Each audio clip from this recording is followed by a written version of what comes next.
call here Mansi Borkar to express her view. गुल खिले गुलशन खिले, गुल खिले गुलशन खिले. आप सभी को नमस्ते. माननीय वांदिले सर आणि प्रमुख पाहुणे, माझे पूर्ण नाव मानसी गजानन बोरकर. मी आता 10व्या वर्गात शिकते. जीवनभर जाति के नाम पर 6 अपमान, जीवनभर जाति के नाम पर 6 अपमान, फिर भी रच डाला देश का संविधान, फिर भी रच डाला देश का संविधान. पूरी दुनिया के लिए पथ प्रदर्शक, पूरी दुनिया के लिए पथ प्रदर्शक बाबा साहेब को कोटि कोटि प्रणाम, कोटि कोटि प्रणाम. डॉक्टर बाबा साहेब आम्बेडकर एक न्यायविद, अर्थशास्त्री और दलित नेता थे जिन्होंने भारत के संविधान का मसौदा तैयार करने वाली समिति का नेतृत्व किया और उसके गृह मंत्री बने. डॉक्टर बाबा साहेब आम्बेडकर का जन्म 14 अप्रैल 1891 रोजी हुआ था. डॉक्टर बाबा साहेब आम्बेडकर ने कहा है, I like the religion that teaches liberty, equality and fraternity. मैं उसी धर्मों को मानता हूँ, मैं उसी धर्मों को मानता हूँ जो हमें स्वतंत्रता, समानता और आपस में भाईचारा रखना सिखाता हो. डॉक्टर बाबा साहेब आम्बेडकर ने संविधान लिखा. संविधान में सार्वभौम राज्य है, समाजवादी राज्य है, धर्मनिरपेक्ष राज्य है, दीनता, समता, बंधुता सब दिया गया है. डॉक्टर बाबा साहेब आम्बेडकर ने कहा है, be educated, be organise, be agitated. शिक्षित बनो, संगठित रहो और संघर्ष करो. लेकिन हमारे देश में कोई भी शिक्षित सब लोग हैं लेकिन उपयोग कोई भी नहीं करता और संघर्ष अपने लिए तो कोई भी आजकल कोई नहीं करता. शेतकरी अपने लिए संघर्ष करना कभी सीखा ही नहीं और जो जिनका पगार आज सबसे ज़्यादा है वो अपने लिए आवाज़ उठाता है, लेकिन शेतकरी कभी भी आगे नहीं आता. Thank you. मैं आपको बताना चाहती हूँ, जिसने संघर्ष करना सिखाया हमको, जिसने संघर्ष करना सिखाया हमको, शिक्षा की ताकत को बताया हमको, भूलकर भी मत भूलना उस महान इंसान को जिसे दुनिया कहती है बाबा साहेब आम्बेडकर, जिनको दुनिया कहती है बाबा साहेब आम्बेडकर जी. Thank you for your beautiful thoughts. Now I would like to invite Soumya Chatur to express his view. Good morning everyone. My name is Soumya Chatur. Today I am delivering speech about Dr. Baba Saheb Ambedkar. Dr. Baba Saheb Ambedkar was a great reformer, politician, jurist and philosopher. Bhimrao Ramji Ambedkar was popularly known as Dr. Baba Saheb Ambedkar. Was born on 14th April 1891 in Mahur, Madhya Pradesh. He faced too much difficulty in his life. His father's name was Ramji Ambedkar and his mother's name was Bhimabai Ambedkar. His education journey was not easier than others. He completed his higher education from Columbia University, Bombay University and London School of Economics. After returning from USA, he fought for the fundamental rights for the lower caste of people. Dr. Baba Saheb Ambedkar, also called the father of the Constitution. आले किती गेले किती उडून गेले धरारा, आले किती गेले किती उडून गेले धरारा, संपला नाही आणि संपणार नाही माझ्या भीमाचा दरारा. Thank you so much. Now I would like to call here Trupti Gukse to express her view. आज का दिन है बड़ा महान, बनकर सूरज चमका एक इंसान, कर गए सबके भले का ऐसा काम, बना गए हमारे देश का संविधान, बना गए हमारे देश का संविधान. Good morning everyone. Honorable Vandile sir and respected chief guest. I am Trupti Gukse, the student of Vandile sir. Today I am going to share with you a few words about Dr. Baba Saheb Ambedkar. Dr. Baba Saheb Ambedkar was a great social reformer, jurist, economist, politician and philosopher.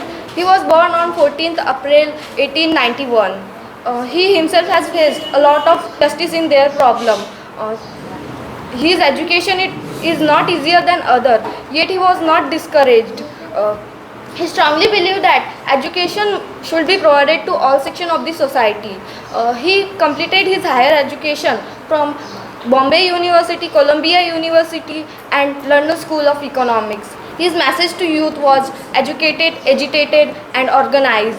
Now I would like to end my speech with beautiful lines.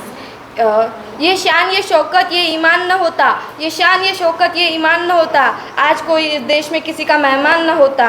नहीं मिल पाती खुशियाँ हमें इस वतन में, नहीं मिल पाती खुशियाँ हमें इस वतन में, अगर इस देश का संविधान बाबा साहेब ने न लिखा होता, बाबा साहेब ने न लिखा होता. Thank you. Thank you for your beautiful thoughts. Now I would like to call here Prajakta Telang to express her view.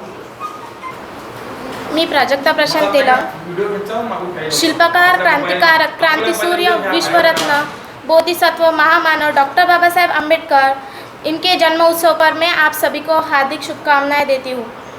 Doctor बाबा साहब कौन है ये आप सब लोगों को तो पता ही होगा और उनसे हम बहुत कुछ सीख सकते हैं। ऐसा ही उनके जीवन का एक किस्सा मैं आपको बताना चाहूँगी। जब डॉक्टर बाबा साहब अम्बेडकर लंदन में स्कूल ऑफ इकोनॉमिक्स में पढ़ रहे थे तब उनको 6 साल की पढ़ाई कम से कम समय में पूरी करनी थी। तभी उनके साथ एक घटना घटी जो हमारे लिए बहुत प्रेरणादायक है। दुनिया का सबसे बड़ा ग्रंथालय ब्रिटिश म्यूज़ियम सुबह 7 बजे खुलता था और उसमें प्रवेश करने वाले बाबा साहब पहले विद्यार्थी रहते थे। सुबह 7 बजे खुलने वाला ग्रंथालय रात के 8 बजे बंद होने तक बाबा साहब वहाँ पढ़ाई करते रहते थे। दोपहर में 1 से 2 बजे तक लाइब्रेरी में लंच टाइम होता था और खाने का समय व्यर्थ न जाए इसलिए बाबा साहब अपने साथ ब्रेड लेकर आते थे। रात को 8 बजे ग्रंथालय से बाबा साहब अपने रूम पर आके कुछ समय खाना खाने के बाद विश्रांति करते थे और फिर कुछ समय बाद पढ़ाई को लगते थे। फिर पूरी रात उलट जाती थी लेकिन बाबा साहब की पढ़ाई की तल्लीनता भंग नहीं होती थी। अंततः बाबा साहब ने 6 साल की पढ़ाई 2 साल में पूरी की और भारत वापस आए। दोस्तों, इस घटना से हमें क्या सीख मिलती है? वैसे तो हमें बाबा साहब के पूरे जीवन से ही सीख मिलती है, लेकिन हम ये सीख ले सकते हैं कि परिस्थिति चाहे कैसी भी हो, संघर्ष करते रहना चाहिए। धन्यवाद। Thank you. So now I would like to call here Gurukant Vandile to express his views. Hello friends, myself Gurukant Vandile and I am a student of Vandile Sir's English Speaking and Personal Development Batch. Baba Saheb Ambedkar एक ऐसे आदमी जिनको शब्दों में बयां करना मुश्किल है, क्योंकि उन्होंने कुछ ऐसे कार्य किए हैं जिससे आज भी 140 करोड़ वाले जनसंख्या वाला देश चल रहा है। हमें आज़ादी 15 अगस्त 1947 को मिली। ये आज़ादी थी उन अमीर लोगों के लिए या हायर कास्ट लोगों के लिए, पर इस देश के दलित, आदिवासी और ओबीसी लोगों को आज़ादी 26 जनवरी 1950 को मिली, क्योंकि तब हमारे देश का कॉन्स्टिट्यूशन लागू हुआ था। महान पुरुष ने कहा है कि अगर तुम इस दुनिया में अरबों रुपए कमाते हो, बहुत पैसा उड़ाते हो, एक बहुत बड़े जीनियस हो इलॉन मस्क जैसे, अगर तुम मरोगे तो तुम्हें 50 से 100 साल याद रखा जाएगा। अगर तुम एक आम आदमी हो तो तुम्हें तुम्हारा पड़ोसी भी याद नहीं रखेगा। अगर तुम एक नेता हो तो जब तक तुम्हारी सरकार है 20 से 30 साल, तब तक तुम्हें याद रखा जाएगा। पर अगर तुम ऐसे आदमी हो, अगर तुम एक महापुरुष हो, अगर तुमने ऐसा कुछ कार्य किया है जिससे पूरे देश का भला हो रहा है, वो भी 1-2 साल नहीं, हज़ारों साल उस देश का भला होता रहे, तो तुम्हें दुनिया कभी नहीं भूलेगी। एक महान पुरुष ने कहा है कि तलवार युद्ध जीत सकती है, कला युद्ध छेड़ सकती है। तलवार युद्ध जीत सकती है, कला युद्ध छेड़ सकती है और कलम युद्ध छेड़ भी सकती है, जीत भी सकती है। भारत पाकिस्तान के नक्शे पे जो पार्टीशन था वो कलम से किया गया था, पर उसका अंजाम आज तक 3 से 4 युद्ध हो चुके हैं और अभी भी वाद विवाद चल रहा है। कलम से दुनिया के बड़े बड़े संगठन बने हैं और टूटे हैं। ये बात आज हमें समझ में आ रही है, पर यहाँ से 120 साल पहले बाबा साहब को समझ में आई। इसलिए बाबा साहब ने कलम उठाई, ना कि हथियार। अगर वो हथियार उठाते ज़्यादा से ज़्यादा 40, 50, 60 लोगों को मारते और आखिरी में खुद पकड़े जाते और वो भी मार दिए जाते, पर उन्होंने कलम उठाई जिससे आज 140 करोड़ वाले जनसंख्या वाले देश का भला हो रहा है। बाबा साहेब जानते थे कि ये शिक्षण है, ये बहुत ताकतवर चीज़ है। हम लोग जो हायर कास्ट के लोग थे वो श्रेष्ठ थे, वो शिक्षण के कारण, क्योंकि उनके पास शिक्षण था मतलब पावर थी। आज हमारे यहाँ किसी पास मतलब कोई पहली दूसरी फेल होगा तो हम उसको बोलते फेल है, कोई काम का नहीं है। और वो लोग बाबा साहेब आम्बेडकर और ब्राह्मण समाज, ये समाज श्रेष्ठ क्यों थे? उनके पास शिक्षण था और हमारे पास शिक्षण नहीं था। ये बाबा साहेब आम्बेडकर को तब समझ में आया और उन्होंने शिक्षण को एक शब्द में कहा है कि शिक्षण जो है ना वो शेरनी का दूध है, जो पीता है वो अवश्य दहाड़ता है। एक बार की बात है, जब राजा आजाद शत्रु का दरबार भरा तो दरबार में एक शिक्षक आया, बुद्धिस्ट था। वो शिक्षक आया, वो वहाँ खड़ा हो गया। राजा आजाद शत्रु अपना सिंहासन छोड़ के उनके पास आए। ये किसकी ताकत है? शिक्षण की। राजा आजाद शत्रु के पास इतना पैसा था, गिनने बैठते तो सदियाँ लग जाती।